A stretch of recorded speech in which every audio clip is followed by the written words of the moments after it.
Aidan Aslin, Moroccan Saudun Brahim and Sean Pinner received the death sentence in a rebel pro-Russian court in Donetsk, eastern Ukraine. Only yesterday, Aidan Aslin had changed his plea to guilty. We won't show him changing his plea. His family says it was evidence of duress imposed by a kangaroo court. Today, a breakaway state and judicial system, recognised by hardly any country on earth, sentences all three to death. Russian-controlled state media says they will be shot. Tonight, the Foreign Secretary condemned the sentence as a sham judgment with no legitimacy from Russian proxies, saying these men are prisoners of war.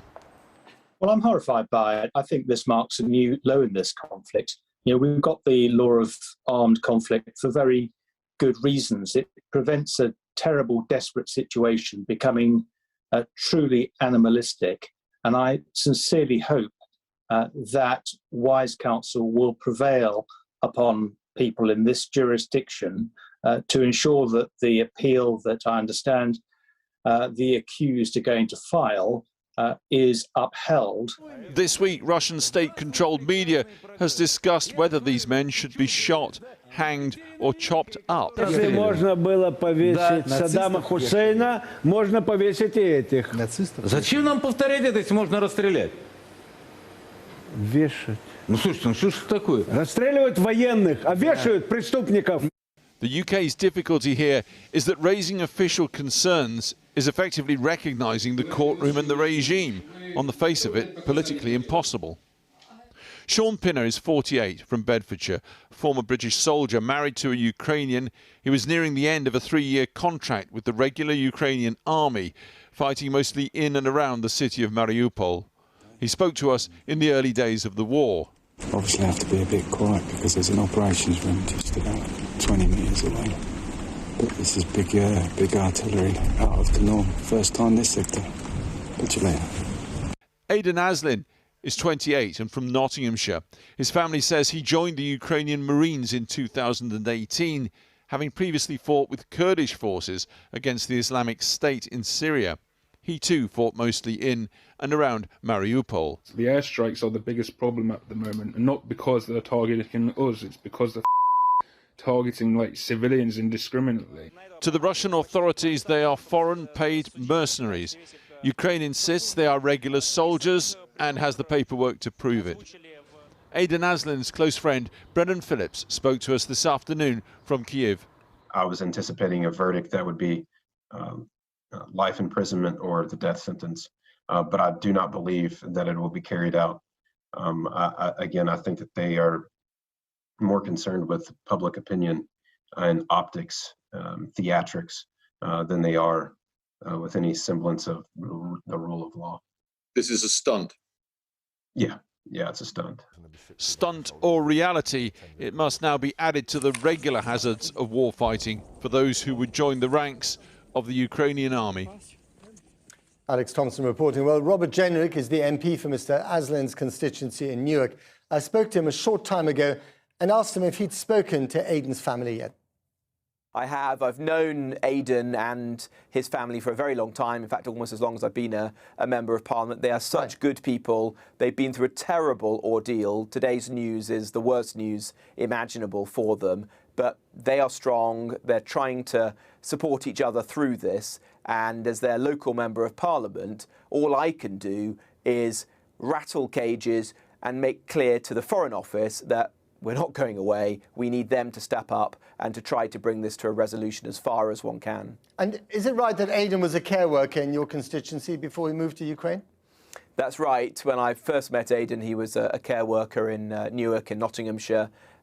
His mum, Angela, and his grandmother, Pamela, are pillars of our local community. They're such good people, and they've been subjected to the most extraordinary experience. You just got off the phone with the Foreign Secretary. What did she have to say to you and vice versa? Well, the Foreign Office are as concerned as I am about the situation. They share the view that this is a completely fraudulent trial. It's a Soviet-era style show trial, trumped-up charges. The Foreign Office are going to raise this matter with the Ukrainian government and with the Russian government and do all they can to try to bring it to a resolution. I asked the Foreign Secretary if she would summon the Russian ambassador to meet with her or one of her ministers as soon as possible, and the Foreign Office are going to consider that. Now, one of the things that the Russian ambassador might bring up when he's summoned to see Liz Truss is that she did encourage Britons to go and fight in Ukraine shortly after the war. Now, I know that these two Brits had been living in Ukraine before the war started, but she did encourage Brits to go and fight out there. Do you think that in any way that might have made their situation more difficult?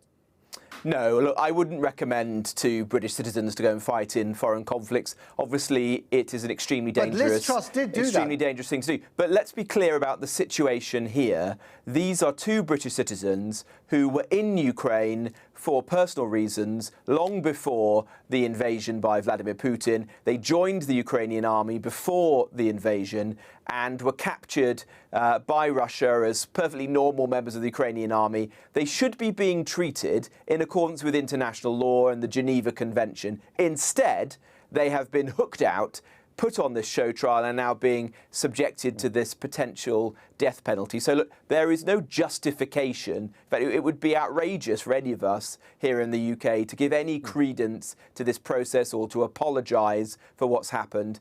There's one reason this has happened. That's because of Vladimir Putin, and he and his regime have chosen to subject British citizens to this to make some kind of statement. Are you afraid that the Russians might actually carry out this sentence? And what do you think the British government, including Liz Truss, can do to prevent that from happening? Well, I don't know if Russia or their proxies in Donbass intend to do that.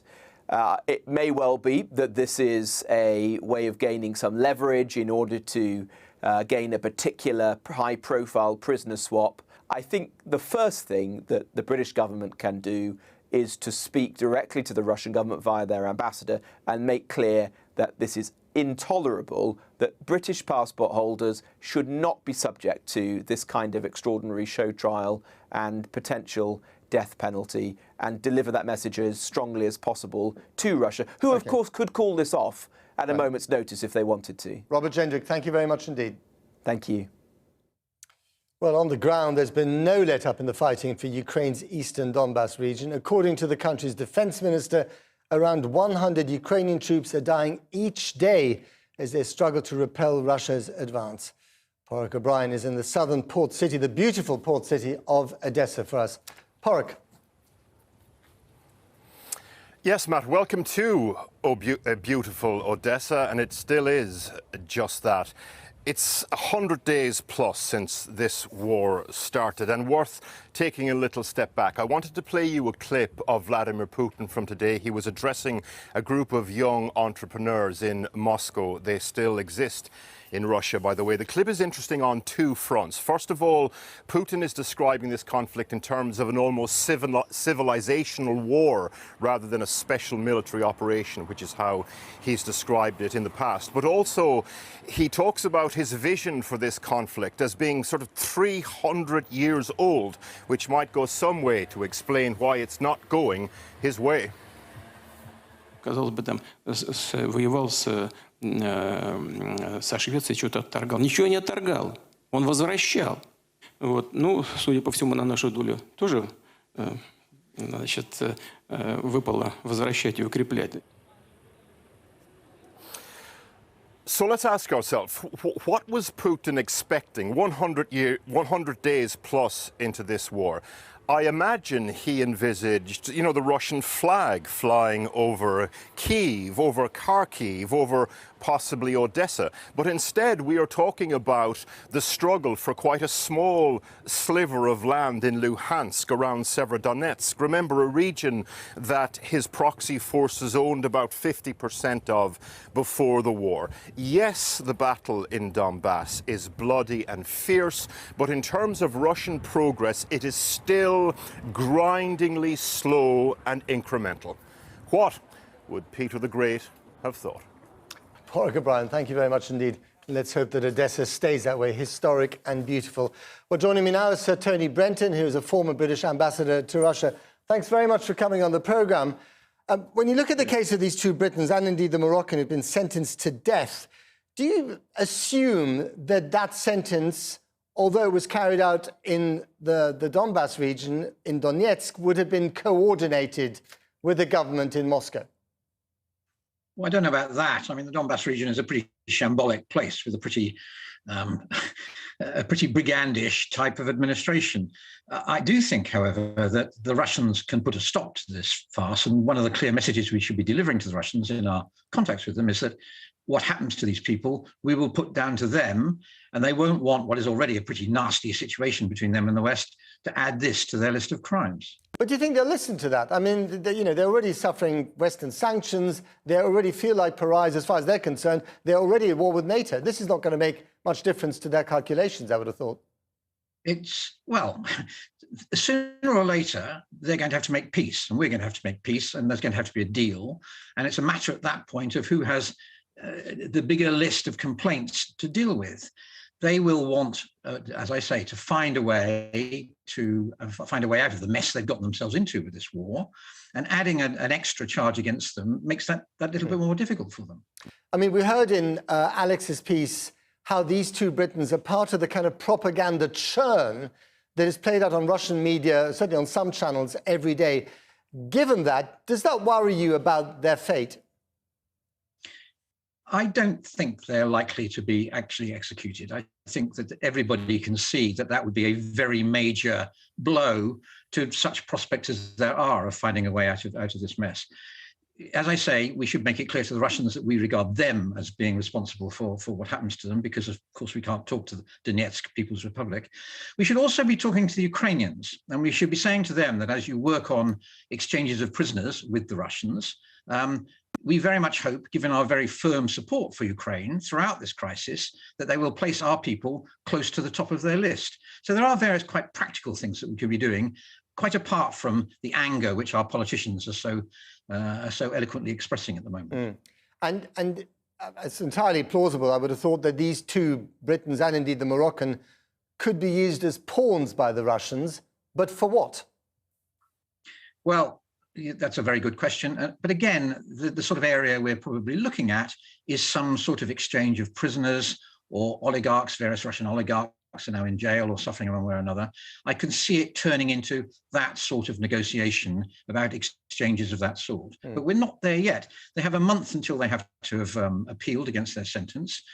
For the moment, what we can do is make it very clear that there are costs, big costs in them going ahead with the sentence. Once you've got that danger removed, and it's obviously important to do that, not least to allay the concerns of the relatives and everybody else, then you can get into the more mundane business of sorting out what sort of deal the Russians are ready to do. Now, we know that Vladimir Putin in lockdown became a bit of an amateur historian, and today we saw him kind of lounging back and musing about the fact that he was a bit like Peter the Great, trying to right the wrongs against Russia. What do you make of his sort of, expansive historical sweep of justification for this war? Well, this is really rather depressing. The Putin whom I knew when I was ambassador was a very cold, rational, fact-based individual. But recently, and I suspect in particular over the period of his isolation during COVID, he's picked up this grand historical picture of how Russia needs, in particular, to incorporate Ukraine in order to become the great power he thinks of it as being. And getting him over that is going to be a very big problem in getting out of this war. Mercifully, they're losing it at the moment. There must be people around him who are saying, Vladimir, calm down. We're going to do a deal sooner or later. It's a matter of how quickly that message can be gotten through to him. And if he can begin to understand that even if he doesn't abandon his ultimate ambitions, which I think is going to be much more difficult, at least for the immediate future, he needs to move towards peace. The perils of being an amateur historian. Thank you very much, Sir Tony Brenton.